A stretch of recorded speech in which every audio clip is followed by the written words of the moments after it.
Okay, thank you for staying quiet and seated while we were changing candidates.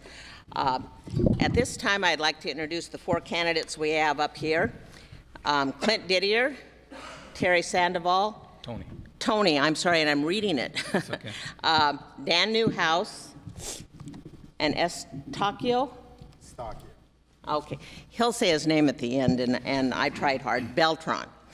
And again, we're very grateful that they agreed to come and join us tonight. We have asked them to stay seated for their opening statements and answering the questions because the TVs are set up for them to be seated. So don't take that as a sign that they're less enthusiastic about this. So we will begin with Mr. Didier and his opening statement. Well, first of all, I'd like to thank everyone for coming.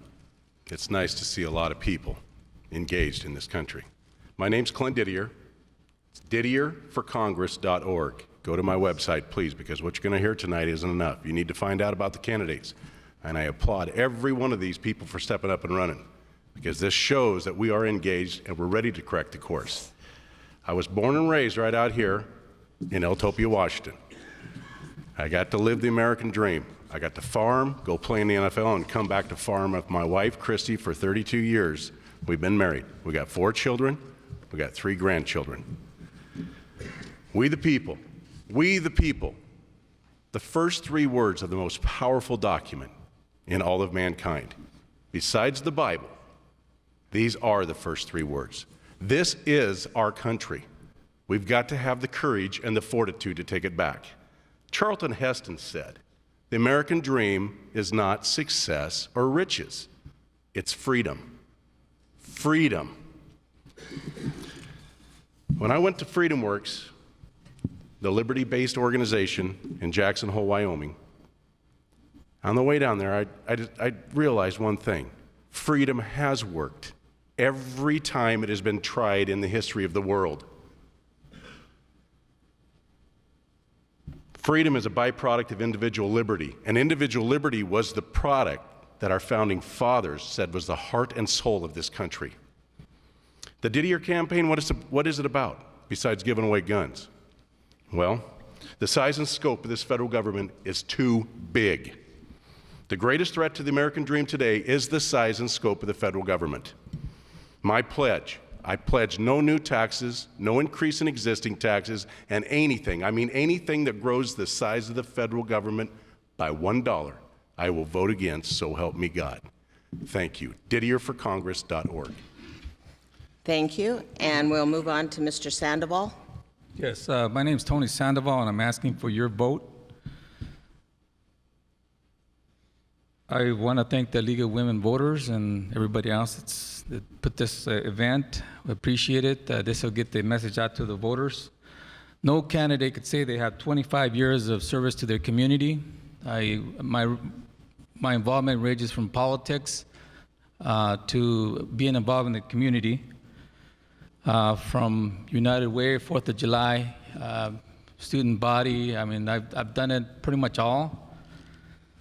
I'm a graduate of Wapto High School, raised in Yakima Valley, graduate of Yakima Valley Community College, graduate of Washington State University in Pullman. A lot of times you get your education not in the campus, but it was an awesome experience. Also, I'm a small business owner, entrepreneur, so I know about regulations. I know when you have, making the payroll. I'm able to work both with Democrats and Republicans. I've done it. I've done it in the city of Yakima, in our legislative areas there in our area. The issues that I will be focusing on first would be protecting the interests of agriculture, immigration reform, promoting policies to create more jobs, and definitely clean up Hanford, which is, in my opinion, has gone too far without being resolved. Thank you. We'll move on to Mr. Newhouse. Well, thank you very much. My name is Dan Newhouse. I was born and raised in the lower Yakima Valley near Sunnyside. Went to Sunnyside Schools, Washington State University. My wife, Carol, and I have raised our family, our 2 kids in Sunnyside. I was elected 4 times to the Washington State House of Representatives, and I also served for 4 years as the director of the Washington State Department of Agriculture. I've been active in my community and my church, and a lifetime resident of the 4th Congressional District. But the one thing you need to know about me is that I'm a farmer. I learned many of life's hard lessons on the farm about responsibility, about hard work, and that's the kind of thing that I will bring to Congress, the way that I will approach the issues that face our country, and there are many of them. On the farm, I learned a lot of lessons that taught me about debt, about how dangerous it is. Today in the United States, we have almost an $18 trillion debt, totally unsustainable, that we're passing on to our children and our grandchildren. I learned that you can't ignore problems. They don't go away. They just get worse. Things like debt, things like immigration, something that we've been kicking the can down the road for at least 30 years. We've got to solve that issue. That's something that I'm very passionate about doing. Something that on the farm I learned, it's usually better to fix something than to replace it with something that's unproven and more expensive. Our Affordable Health Care Act is just that. And I want to work to bring market-based solutions so that we can actually bring down the cost of health care and make it more accessible to everybody that needs it. One thing I learned in Olympia is that you have to be able to work with people that you don't always agree with. And that's what I want to bring to Congress, the ability to find common ground, to be able to work with people that are of different persuasions than I am, to look for solutions. That's what I'm about. I think that's what this country needs. Many critical issues have been ignored for too long, and I want to go and represent you to move our country forward. Thank you very much. Thank you. And Mr. Beltran.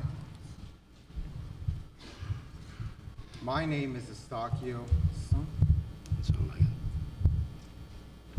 I don't think it's not on. My name is Estakio Beltran, and I grew up in the Yakima Valley. I am here only because of the kindness and generosity of countless families that opened up their heart and their homes to take in just one more foster child. I was fortunate enough to have found a stable home at the age of 17, and then even luckier to have been admitted to Gonzaga University on scholarship. I have spent 7 years working in Washington, D.C. I am the only candidate that has actual work experience in the United States Congress. And one of the things that I learned from my Gonzaga education is that commitment from the Jesuit principle of community service and service to others. And I can think of no better way for me to give back to this district that literally raised me than by being your voice in the United States Congress. And I'm committed. My campaign is dedicated to getting Washington back to work. And we are going to do that by investing in the short term, making these immediate investments to provide for a long-term vision that will grow our economy. We've got to innovate, we've got to educate, and we've got to bring these jobs to the 4th Congressional District. The fact that our unemployment rate is at 10%, way above the national and state average, is unacceptable to me. And I will work to ensure that we have the federal partners necessary to grow our economy, to bring critical projects like the Columbia and Yakima River basins, and that we are addressing the most critical issues that will help us maintain our agricultural leadership. And yes, that means finding a comprehensive solution to immigration reform. Our farmers are for it, our farm workers are for it, and this agricultural-based economy depends on it. My name is Estakio Beltran, and I look forward to being your voice in the United States Congress. Thank you. Kay will come up with the questions for the next group. And we'll start with Mr. Didier. We'll draw our first question. And you do want us to remain seated, right? Pardon? Remain seated. Yes. Okay. And just tell me which number it is. Oh, it's B4. Okay, B4. I want to remind you that this was all random. The B4 question is, some polls show overwhelming support for background checks on every gun sale, even among NRA members.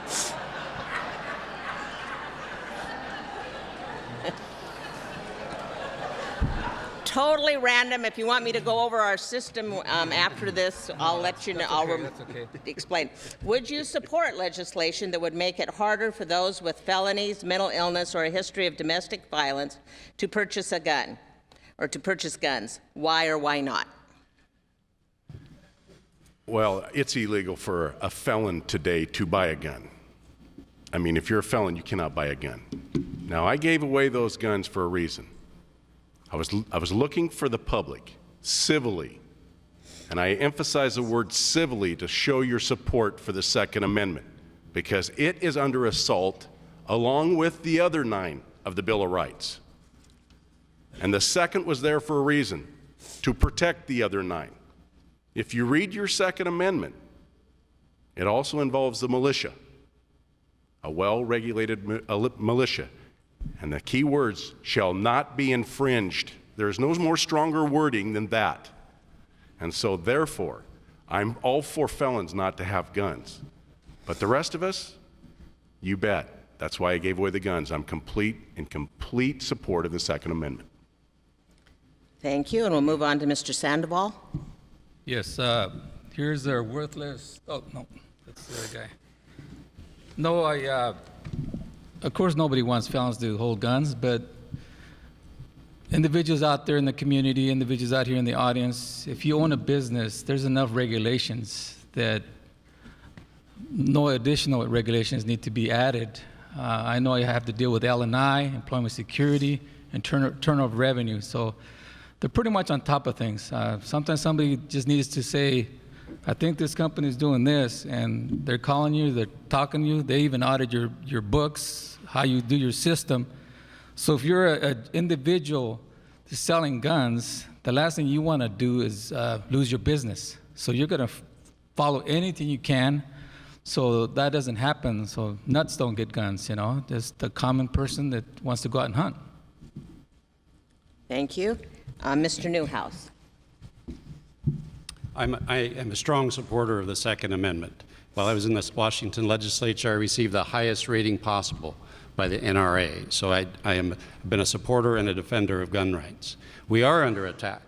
There are a couple initiatives on the ballot this fall that you'll need to pay attention that deal with gun rights in this state.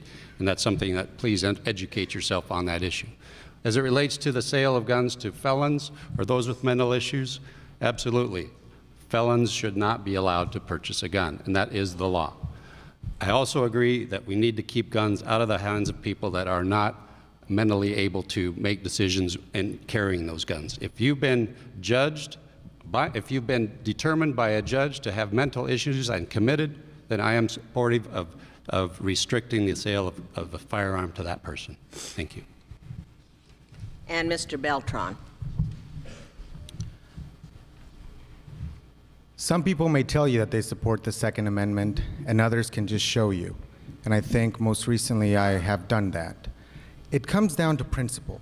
If you really believe in the fundamental principle of the Second Amendment as it is written in our Constitution, then any law that we write to make it more difficult for responsible gun owners to acquire a weapon is against the Constitution. Now, there are already enough laws and background checks, as Dan said, to make sure that people that have mental illnesses or commit violent crimes don't have access to these weapons. But I want to share another poll that this poll didn't cover. Overwhelmingly, when you ask Americans what is the #1 thing that we can do to decrease gun violence, it's supporting mental health services. And that is something that I'm committed to doing. Thank you. We will now begin with Mr. Sandoval, and he will draw our second question. Okay. Oh, Well, that's okay. sorry about that. It's B5. You can look at it as I read it if you want. B5. Would you support a more progressive tax structure to address our growing income inequality? If so, what measures would you support? If not, are there other ways you would address this issue?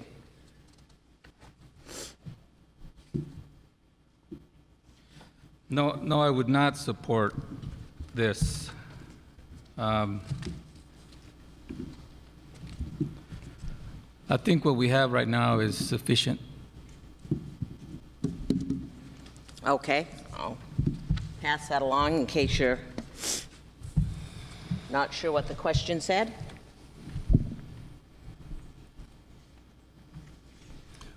Well, the question is, would I support a more progressive tax structure to address our growing income tax inequality? So I've talked to my CPA about this issue a lot. The tax issues, tax structure is a very complicated thing. The IRS manual is a thick one. And he told me every time there's tax reform, it gets thicker. So that's not the direction we need to go. We need to simplify. We need to make sure that everyone pays something according to their ability. In that way, I think that makes it a fairer system. Everyone has skin in the game, and everyone is contributing to our country. And I think that would be fairer and address the income inequality by having a fairer system as you pay according to your ability. Simplification is the key word when it comes to reforming the IRS. Thank you. Thank you. And Mr. Beltran? While I agree with Dan on simplification, I think a stark difference is that not all Americans have a CPA. And that's important. We ought to be able to do our own taxes, and so simplification is critical. But before restructuring our tax code, one thing that I would do is also enforce it. I would close loopholes for tax frauds and tax cheats that keep money away from our shores in order to avoid paying their fair share.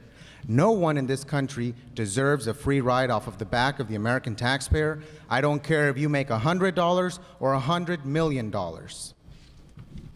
Okay. And we'll finish up with Mr. Didier. Yes, I am not in favor of raising taxes. We need to look back in history. Look at what Ronald Reagan did. He lowered the tax rates. He got them back to where prosperity happened in America. People were hired. Jobs were created. But, ladies and gentlemen, in order to do this, we got to get these agencies off our back. In 1960, we had a little over 100 agencies. Today, we have over 1,300 agencies, and they are stymieing our ability to create business and profit and to hire. So we have to get rid of this tax code. If God can live on 10%, I believe our government should be able to live on 10%. Okay.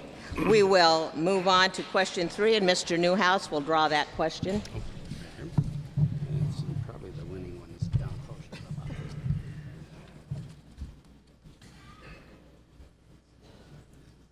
It's B2, I'm sorry. B2. Okay, it's B2? B2. Oh. Okay, B2, the question is, some states that had agreed to be part of the Common Core curriculum are backing out. Do you support the concept of a national Common Core curriculum and the required testing that is tied to it? Why or why not? This is a great question. I was in the executive branch of the Washington State government when this came through. And at the time that Common Core was proposed, the federal government was handing out or dangling a lot of free money in front of the states' faces in order to adopt Common Core. Now some states are having second thoughts and getting out of the requirements of Common Core. I think, certainly I think that our education system needs improving, but this is another top-down approach that we've seen happen again and again from the federal government. I believe that the more control at the local level is the direction we need to go instead of pushing things back up toward the top. So as far as make sure I answer the question, but I think that that's where we need to go. So this is just a top-down approach, the soup du jour, so to speak, and I would definitely be in favor of bringing that control closer to the local school districts, the teachers, the parents, people that know best how to educate their students. Can I? Oh, I'm sorry. Do you need it, Mr. Beltran? I do not, thank you. Okay, thank you.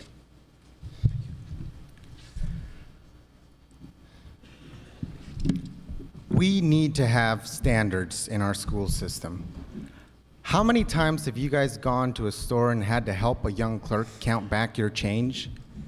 I mean, come on. And I know this because my mother's a math teacher at a public school. We know this. However, the standards ought to take into account community differences, and funding should be tied to each community differently, because the funding needs of a school in a Native American reservation versus a school in LA are going to be very different from those of a school in New York. And we need to be able to account for those, and the federal government ought to have that diversity in the funding mechanism made available. The easiest way to have a completely successful schools and to improve your outcome is by kicking out all the bad kids. And that happens sometimes with these Common Core standards, so we've got to revisit them. We've got to make sure that the funding mechanisms are flexible and can take into account the individual needs of each community. But yes, we must have some standards. Thank you. Thank you. Mr. Didier? I'm fine. No to Common Core. Common Core is a direct result with our involvement in the United Nations. This is where it came from. Ladies and gentlemen, I want the United States out of the UN out of the United States. Common Core is trying to package everyone into one mold. We're America because we got individual liberty. We have individualism. We're unique in our own. Yes, you look at our founders, they were much more educated than we are today. We're losing ground with the world with our educational process because government is involved. I want to defund the Department of Education. I want to give it back to the states. Let the 50 laboratories of the United States create their own educational process, and the people will move to the best ones. Competition brings out the best in everyone. Thank you. And we'll close this question with Mr. Sandoval. Yes, I don't. No, I do not support a national Common Core curriculum.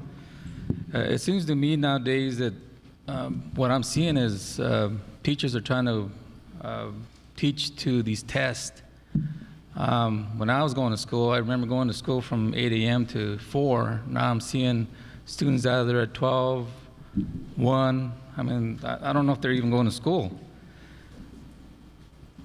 I think that our teachers, our local teachers in Washington State would know better of what is needed for our students. So I would defer any kind of decision that happens back to the people that at the classrooms and not being your teachers.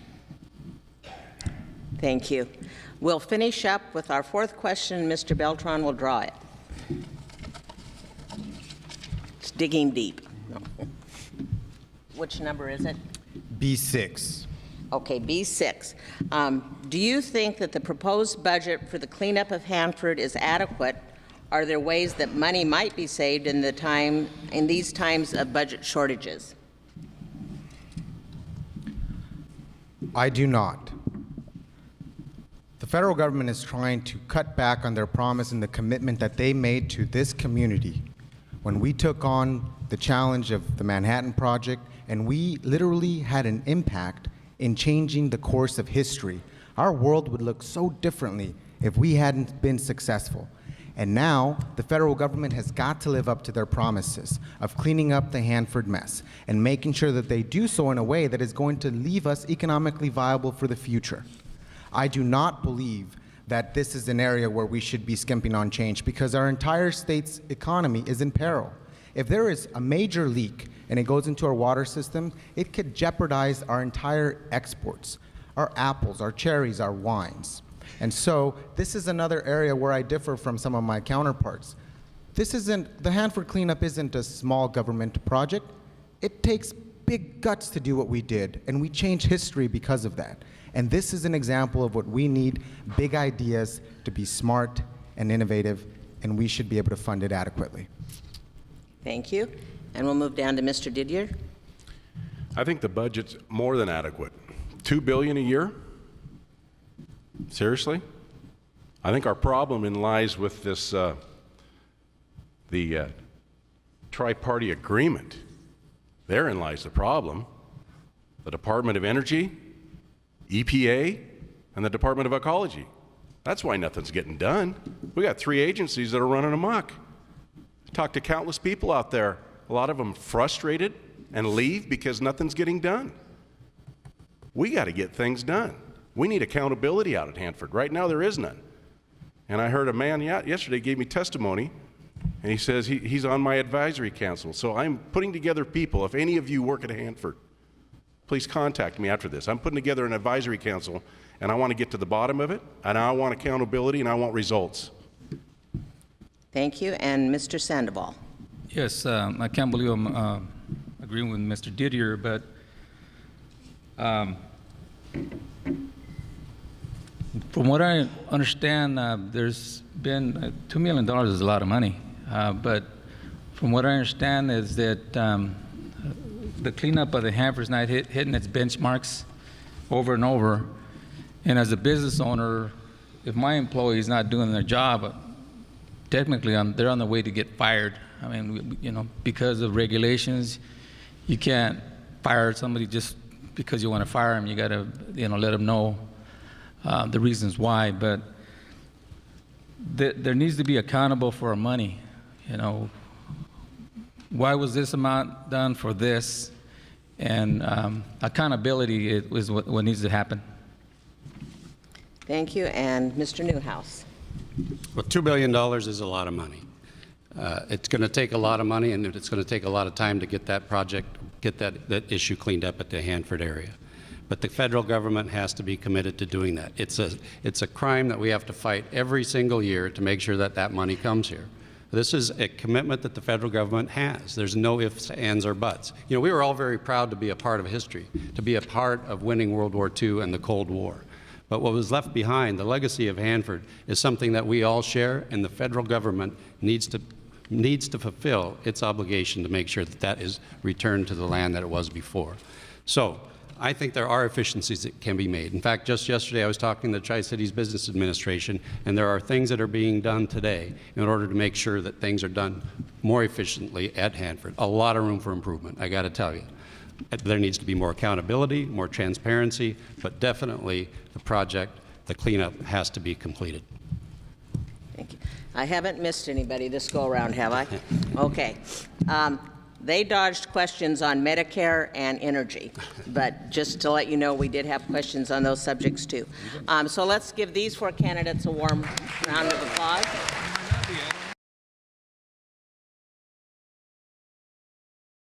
I want to say thank you to the League of Women's Voters for putting this on.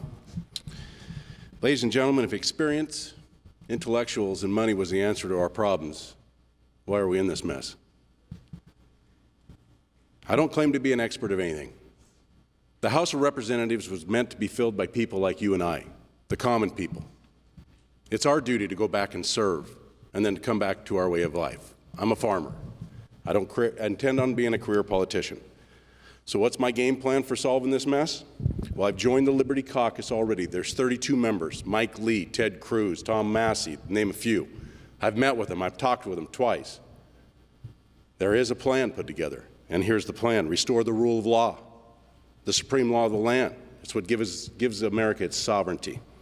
Restore and adhere to the Bill of Rights, especially the Second Amendment, to protect the other 9. Repeal Obamacare and don't replace it. The government has no business being in our health care. And to replace one part of socialism from another part of socialism isn't going to solve anything. Stop all foreign aid. Audit the Federal Reserve and then get rid of it. You can't abolish it because it doesn't even belong to the government. Defund all agencies, EPA, all these agencies that are crippling our society. Stop all unconstitutional wars and get the UN out of the United States, the United States out of the UN. Thank you very much for this opportunity to address you. Go to Didier. Didier, okay, stop.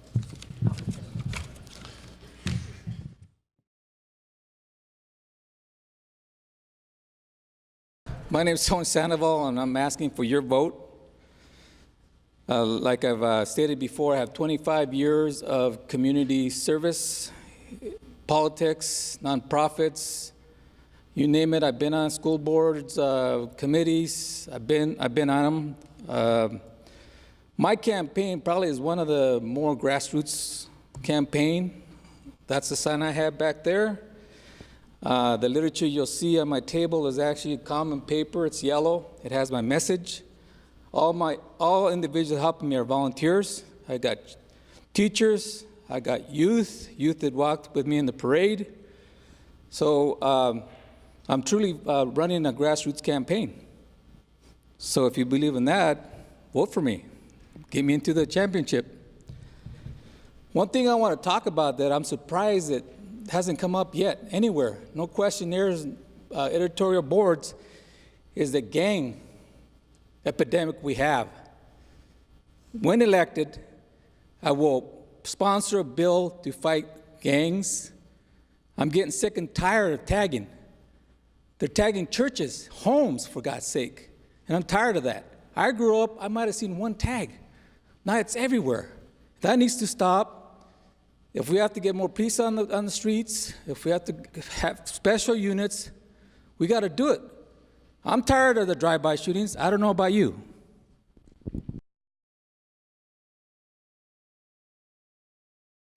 Again, I'm Dan Newhouse, and I want to thank the sponsors for this evening, but especially want to thank all of you for being here, for coming out on a warm summer night and heating up the seats up here for us. You know, I'm a very optimistic person. I truly am. And I believe that our country is a great country and it has a great future. But you know what, folks? We are at a crossroads. We need to send people to Washington, D.C. to make the right decisions so that we do achieve that great future that we have in front of us. You know, as a state representative, I represented in Olympia a good share of the 4th Congressional District. I know these issues. The issues in Central Washington are my issues. As the director of the Department of Agriculture, I represented the agricultural industry around the country, around the state, around the world. I also defended our agricultural industry from federal agencies. And while I was there, I made the agency more efficient, I cut budgets, all while agricultural exports doubled from the state of Washington. I'm a farmer. I'm a business person. I know what it's like to sign the front side of a paycheck. That's becoming a cliche, but I do. I know what it's like to stay up nights wondering if I can pay back that mortgage that I took out. I know what it's like to live under the rules that Congress passes, the laws that we have to live by. Most importantly, I know how to work with people. I know how to find common ground with others. I know how to get things done. I take this job very seriously. I commit to you that I will do my best to represent you in Washington, D.C. Again, my name is Dan Newhouse. Thank you very much for being here. I would appreciate your support.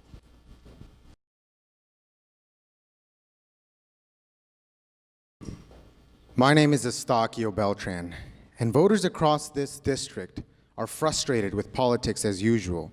We need a new approach, a different direction. I don't come from a lineage of politicians. I don't come from money. My dad's a pastor, my mom's a math teacher. I worked my way from crawling on my hands and knees, picking onions in these fields, to walking the halls of Congress. And unlike any of my counterparts, I have 7 years of actual work experience on Capitol Hill. I know what it takes to get things done in Washington, D.C. Georgia's contract looks glossy and nice and pretty, but you can't litigate things into law. And with all due respect to our state legislators, working with 147 members from one state is no match for working with 535 members and balancing the interest of all 50 states. On primary day, you've got a choice that'll determine the future for Central Washington. A choice between divisive politics of obstruction, a family legacy of nothing new, or a different direction, a new approach. If you ever get a chance to visit the Washington, D.C. Visitor Center on Capitol Hill, you'll see that etched in an arch there that members of Congress have to walk through is a quote from Thomas Jefferson's first inaugural speech in 1801. It just says, "For the common good." And it's a reminder that we must work on common efforts towards the common good. And that is my commitment to you, that I will work for the common good in order to maintain the greatness of this region. My name is Estakio Beltran, and I want to be your voice in the United States Congress. Thank you so much.